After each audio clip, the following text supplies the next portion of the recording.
Welcome back to the Walking Dead reviews on What the Flick. This week we're doing 2 episodes, but we're going to focus more on the latter one, which the first one was Them, and the second one was The Distance. Francis Yeah. Remembered. Yeah, I remember and we're it. going to drop a clip in here.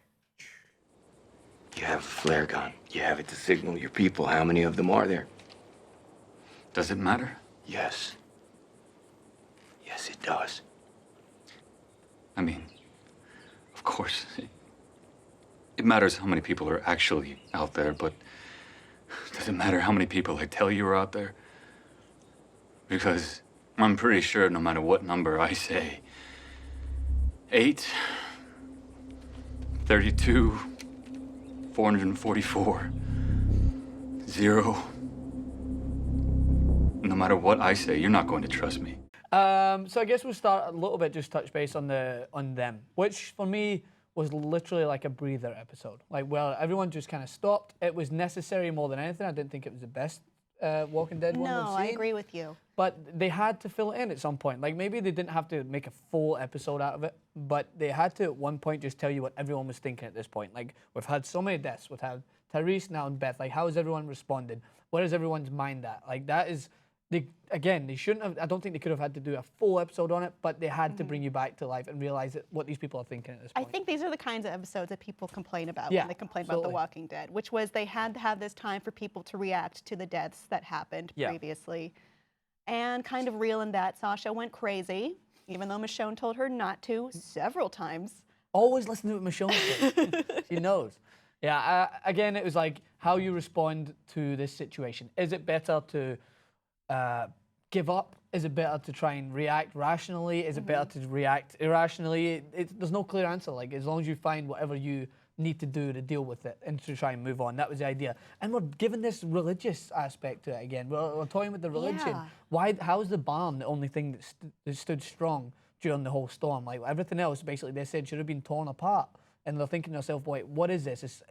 I thought at first when Aaron came, he was like, is he their guardian angel? What is going on You here? know, there was a lot of kind of, I guess you could call it tropey symbolism, Yeah. which was the barn standing still, like being tough through the rain, for the rain coming when it did after they turned away, like the gift from their friend, water. Yes, yeah, exactly. And the priest, of course, was the most dramatic one. He takes his collar off, puts in, but then apologizes to God when the rain comes. So, again, filler episode. I think the next episode, The Distance, was good. I Let's liked focus it. more on that episode Yeah, then. I liked so it. we had the beginning of Aaron, who has come, and no one is really trustworthy. No one really trusts him. Yeah. And, you know, I wavered myself on whether we should trust him or not. I still don't know whether we should trust him. But he keeps insisting, he keeps handing it to them like, I know you want to kill me. I know you're going to take all my food. But, you know, I'm going to take care of you. It's all going to be good. Is he going to take care of them?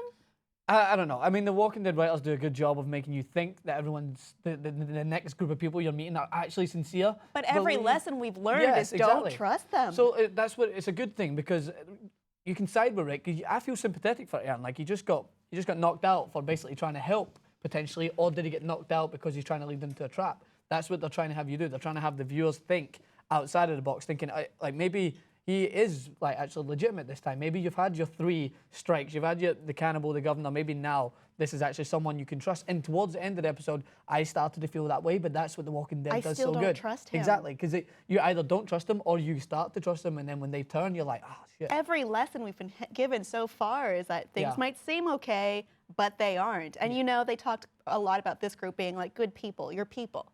Yeah. But like maybe Aaron and Eric are good people too, but they're doing bad things in order to survive, which our group has done many times so far. Rick said it just before he left the barn because Aaron said to him when he was tied up, he's like, I know you're good people. And Rick says, we are good people, but don't think we won't kill you because that's what you have to do to survive. But this is a point I wanted to bring up. Like, Michonne reiterates what I'm thinking a lot. Like, what is surviving?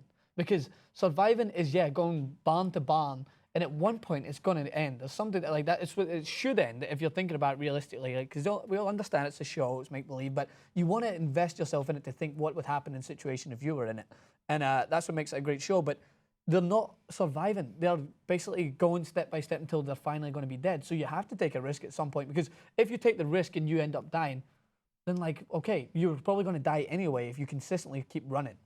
Like, Well, I think eventually that's got to happen. But then we also had Glenn's point earlier, which was like maybe this is living now. Yes, true. But I wouldn't. I wouldn't want to fight for that. I couldn't. I couldn't. We're talking about the idea of just, is it better to just kill yourself?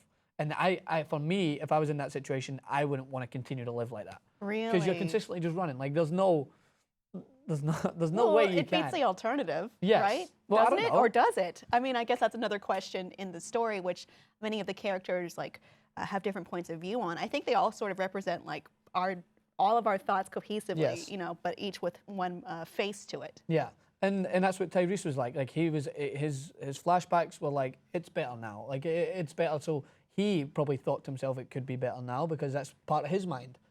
When he had all these illusions, that was parts of his brain. The governor, and it like telling him you have to pay the price, and him thinking it's better to be on the other side. And that depends what you think about it in terms of the religious aspect. We can get into that, but I think that. It needs to be a clearer point of what Rick actually believes is surviving, because at the moment it's just it's breathing. That's the only thing that kind of makes him surviving, is still breathing. What do you think the religious aspect is, though, that they keep pushing back? Like Maggie says, you know, I turned away, but now maybe I like it again. You know, we see the Bible. Yeah. Is this the symbolism of hope? That's what I think or it is. A society? I think it's like there's a lot of references that there has to be, maybe like there's some people that have got storylines that it has to be a purge. Like this is like purging the world, and then finally like, people who come through it are for the better, and they can start a new generation of people that will maybe believe and have more faith. Whereas the other side of it is like, if you die, then you believe in why would there be a religion? Why would there be a God if this bad thing has happened to us? Like there can't be. That's what all them believe. Like I don't believe in religion, because if there was a religion, if there was a God, this wouldn't have happened. But the idea is like, can you come through this better at the other end? And believing in it makes it feel as if it's going to come full circle. Well, is that what the storm is? Is this all just one, you know, metaphor? Is this just Noah? They just stuck this in the Noah? Are they? That's definitely what they tried to put across, is that message. So it's just to like tangle with people's thoughts, and it's great. It's why I'm still so intrigued in the show, because I think this episode did a much better episode of giving the viewers what they kind of wanted to see, and started to try and, I don't know, go back to the way it was at the start of the season, where it was so good, because I thought that Tyrese episode was good, and then the filler episode, which it definitely was, it was just a breather episode, kind of took me away. But this one drew me back in, because finally you have what seems to be good news, right? And you don't get that in The Walking Dead, or what it's supposed to be. Good news. It could be. I mean, I think we are going back and forth. Like, let's answer the question: do you think that this is, you know, this is an honest haven? Is this what it seems to be? And my answer is no. Like, I think this is going to be a big betrayal again, because that's what I've been taught every single time. Plus, would this show really be a drama if that place were nice and familial? I think you're toying with it becoming a soap opera, if that's the case. This is a soap opera, Francis. Because that's what happened. George Romero said so himself. That's what I'm thinking. But there's only so many times you watch a soap opera and have someone cheat on someone before you're like, all right, I know that's going to happen now. And if this group betrays them again, you're just going to, I don't think people are going to believe in it anymore, because you're just like, you can do it a couple of times and you can make them each their individual villain. One's a cannibal, one's just a killer who's just got like so cold-blooded. Now what's going to be next? Maybe it'll just be one crazy person in the group of nice, genuine people who will ruin everything.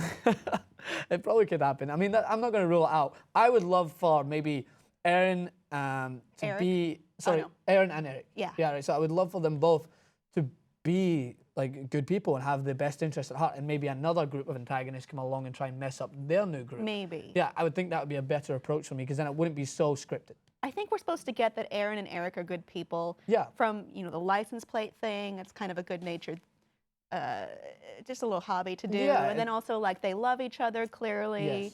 So I think we're supposed to be on their side. Yeah. Whether that's a trick or not, I don't know. It's what they do better. I mean, like the hipster cannibals, you kind of like them at the start, and even after, like I thought he was a funny villain to watch. He's one of those. I know you didn't like him. I don't like anyone. I like, for one of those villains, I was like, all right, he's still enjoyable to watch. So don't get me wrong, the writers here make it very difficult to tell who you can trust and who you can't, and that's the idea. That's why it's such a great show for me, is because it's always toying with what good people would do to survive in this world, and whether they would put on this massive front, giving you water, giving you applesauce, which is ridiculous. Oh, I don't like If you're trying, applesauce. if you're trying No. to convince someone that you're a good person, you buck up and you're like, all right, I don't like applesauce. I'll eat it anyway, just to prove that I'm That's actually a good hardly person. the biggest sacrifice you have to make. Yeah, he done it to a 4-year-old. No, I don't like that. I don't want it. So I was like, okay.